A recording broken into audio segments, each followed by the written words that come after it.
और मैंने प्रॉमिस किया कि आज आप एक रॉकेट कॉल लेकर आए हैं, तो पहले उसी से शुरुआत की जाए।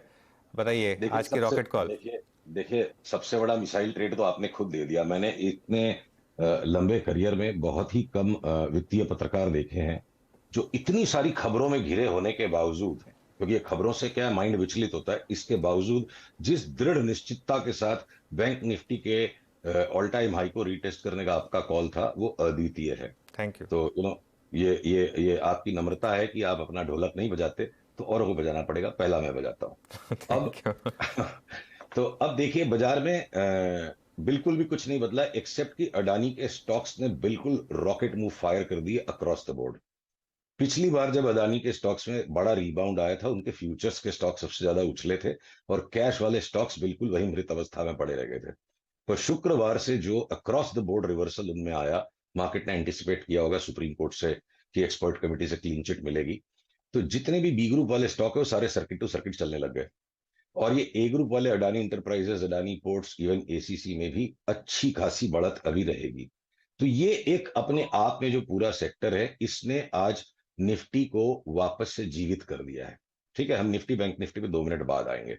पर जहां तक रही रॉकेट कॉल की बात, तो देखिए अडानी समूह में अब वो आ चुका है स्टॉक एनडीटीवी। अब ये चल रहा है सर्किट टू सर्किट, तो क्या कर सकते हैं, मैं आपको इसकी चार्ट दिखाता हूं। एनडीटीवी की चार्ट, हमें ये स्टॉक लगता है कि कम से कम ये 315-20 तक तो बिना रुके ही चला जाएगा। और यहां से लेके 315-20 तक की चाल के बाद जो हमें नए पैटर्न्स मिलेंगे, उस पर हम डिसाइड करेंगे कि हमें ये 400 450 का स्टॉक लगता है, या फिर ये अगले 2 साल के लिए एक ऐसी नई ऑर्बिट में चला गया कि 1200 1500 का भाव हो जाएगा। कोई आश्चर्य नहीं होना चाहिए किसी को, पिछली बार देखिए 578 तक गया था। और ये चार्ट जिस तरह से चलती जा रही है इसकी, आप अगर इसको लॉग स्केल पे जाके देखोगे वीकली पे, तो आपको नजर आएगा कि ये कल्पना कोई अनहोनी कल्पना नहीं है कि यहां से लेने वाले व्यक्ति को कोई 1000 1200 तक का भी भाव मिल जाए। क्योंकि ये साइक्लिकल लेवल पर 2020 के बॉटम से 1 2 3 वेव हुई थी और ये करेक्शन फोर्थ वेव है। तो अगर ये फिफ्थ वेव अभी स्टार्ट हो गई है तो ठीक, वरना भी ये अगर 550 तक जाके फिर से वापस करंट लेवल पर आए और उसके बाद यहां जाए, तो निवेशक को इस भाव में जब भी सर्किट्स खुलते हैं, जैसे उन्हें समझ में आता है, अपना विश्लेषण करें।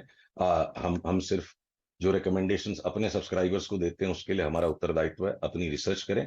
और समझ में आता है तो एनडीटीवी अगला बड़ा मिसाइल ट्रेड हो सकता है। पर एनडीटीवी न सिर्फ अडानी समूह की जो पॉजिटिविटी की अभी वेव को राइड कर रहा है, पूरे के पूरे मीडिया सेक्टर के सारे ही स्टॉक्स के अंदर अब एक फाइनल बॉटम जैसा बन गया है।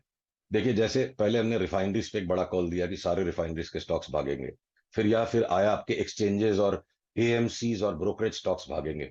तो उसी तरह हमने इस वीकेंड पर मीडिया सेक्टर के सारे स्टॉक्स की एनालिसिस की, और एक भी शेयर, छोटे से छोटा बड़े से बड़ा, अब यहां से घटता नहीं लगता है। तो उसमें अगर मैं उसी तर्ज पे जोड़ूं कि जिसमें बहुत अच्छी स्मूथ चाल मुझे दिखती है, तो ये हिंदुस्तान मीडिया वेंचर्स लिमिटेड। अब मुझे